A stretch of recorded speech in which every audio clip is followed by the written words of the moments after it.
The path of grief and resolve. ఆశ్రమం శూన్యం. మృగయా వినోదం నుండి తిరిగివచ్చిన రామలక్ష్మణులకు ఎదురైన దృశ్యం గుండెను పిండేసింది. రాముని కనులు పరిసరాలను శోధించాయి. ఎక్కడ చూసినా నిశ్శబ్దం, ఆపద సంకేతం తప్ప ఏమీ లేదు. లక్ష్మణుడు తన అన్న ముఖంలోకి చూశాడు. ఆ విషాదం, ఆ భయం, ఇది వారు ఊహించని విధి. సీత. రాముని నోటి నుండి కేవలం ఒక వేదనామయమైన పిలుపు మాత్రమే వచ్చింది. ఆ పిలుపు అరణ్యపు కొండల్లో, లోయల్లో ప్రతిధ్వనించింది. ఆయన తన ప్రియురాలి కోసం ప్రతి పొదను, ప్రతి కొమ్మనూ వెతికాడు. ఆ మహావీరుని మనస్సు నిస్సహాయతతో, నిరాశతో దహించుకుపోతోంది.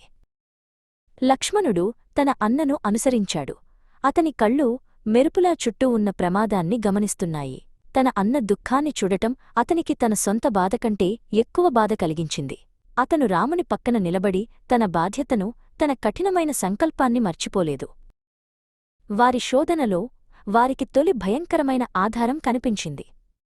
నేలపై విరిగిన రథం భాగములు, రక్తపు మరకలు మరియు తీవ్రమైన పోరాటం జరిగిన ఆనవాళ్లు.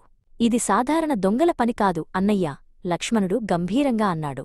వారి హృదయాలలో ఒక భయంకరమైన సత్యం స్థిరపడింది. రాముని ఆర్తనాదం ఆకాశాన్ని తాకింది. నా సీత! ఆమెపై ఏ దుర్మార్గం జరిగిందో! దేవతలు కూడా ఈ అన్యాయాన్ని ఎందుకు ఆపలేదు? ఆయన కన్నీళ్లు నేలరాలాయి. ఒక చక్రవర్తి, ఒక యోధుడైనప్పటికీ ఆయన కేవలం తన భార్యను కోల్పోయిన భర్తగా మిగిలిపోయాడు. లక్ష్మణుడు నిశ్శబ్దంగా తన అన్న భుజంపై చెయ్యి వేశాడు. ఆ స్పర్శలో ఓదార్పు లేదు, కాని అపారమైన ధైర్యం, నిస్సందేహమైన మద్దతు ఉంది. కలత చెందకు రామా, మనకు మార్గం దొరుకుతుంది. ఈ అన్యాయానికి బాధ్యులైన వారిని ఈ భూమి నుండి తొలగించే వరకు నేను నిద్రపోను, లక్ష్మణుడు ప్రమాణం చేశాడు. వారు ముందుకు సాగారు. కొన్ని గంటల తర్వాత వృక్షాల మధ్య వారికి ఒక భయంకరమైన రూపం కనిపించింది. రక్తంలో తడిసి ఊపిరి తీసుకోలేకపోయినా ఒక పక్షిరాజు, జటాయువు. అతని రెక్కలు విరిగిపోయి నేలపై పడి ఉన్నాయి. అతని కళ్లల్లో ఆఖరి కాంతి మిణుకుమంటోంది. జటాయువు మెల్లిగా, కష్టంగా మాట్లాడాడు. ఆ మాటల్లో రావణుని పేరు, దిశ మరియు సీతాదేవిని బలవంతంగా తీసుకువెళ్లిన భయంకరమైన సంఘటన వివరణ ఉంది.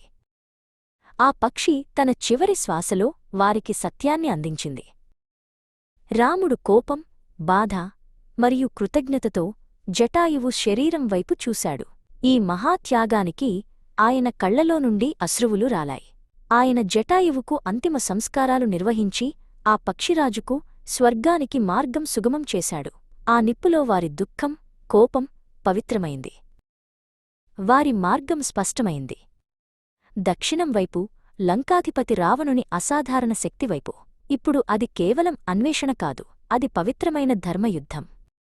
రామలక్ష్మణులు భుజం భుజం కలిపి, వారి కళ్లలో అంతులేని సంకల్పం, చేతుల్లో ధనుస్సులు, నిప్పు రగులుతున్న హృదయాలతో ముందుకు నడిచారు.